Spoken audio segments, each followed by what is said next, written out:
Welcome back to the Conflict Counselor podcast.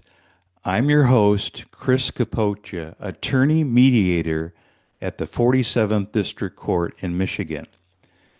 In the Conflict Counselor, I share tips and strategies to help you avoid everyday disputes.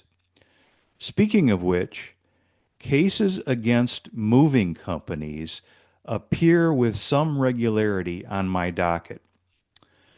I guess it's not surprising when you consider that folks move a lot.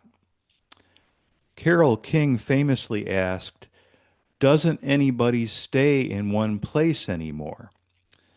No, Carole, they don't. In fact, the average American tenant moves every 1 to 2 years.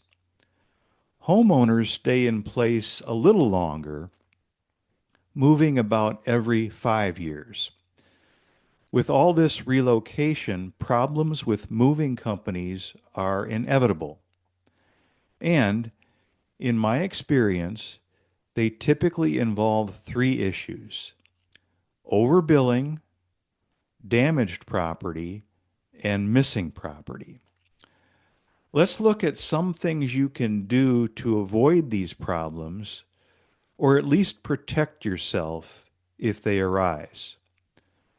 First and most importantly, obtain reviews and references for the moving company you are considering. Remember, not every mother's son who has a step van qualifies as a professional mover. Beware.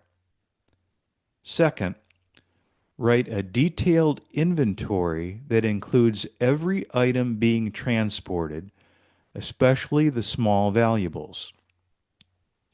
Third, take a picture of every item being transported, especially the small valuables. Have the moving company acknowledge in writing receipt of the inventory and pictures. Now, I know this is time-consuming, but the inventory and pictures are critical to support a claim if your property is lost or damaged in transit. In a recent case on my docket, the plaintiff claimed that the defendant moving company either lost or stole a valuable Roy Lichtenstein poster. Unfortunately, there was no inventory or photo to prove that the artwork was placed in the truck. Of course, the defendant denied any liability.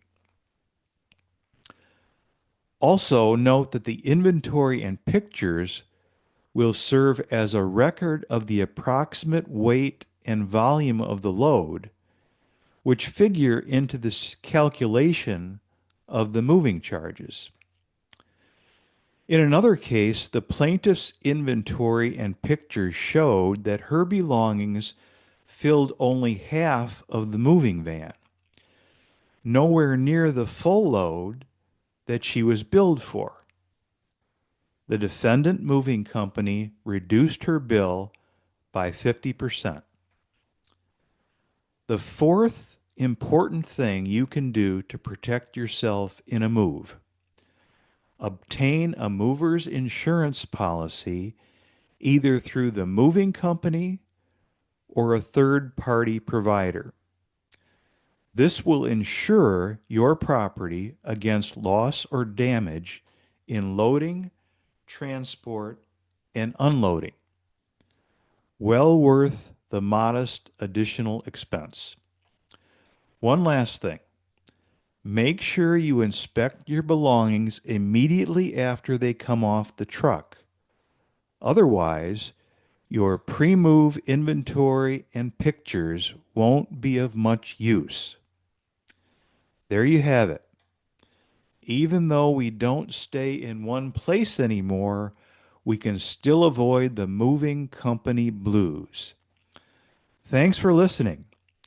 Please follow the Conflict Counselor on your favorite streaming service.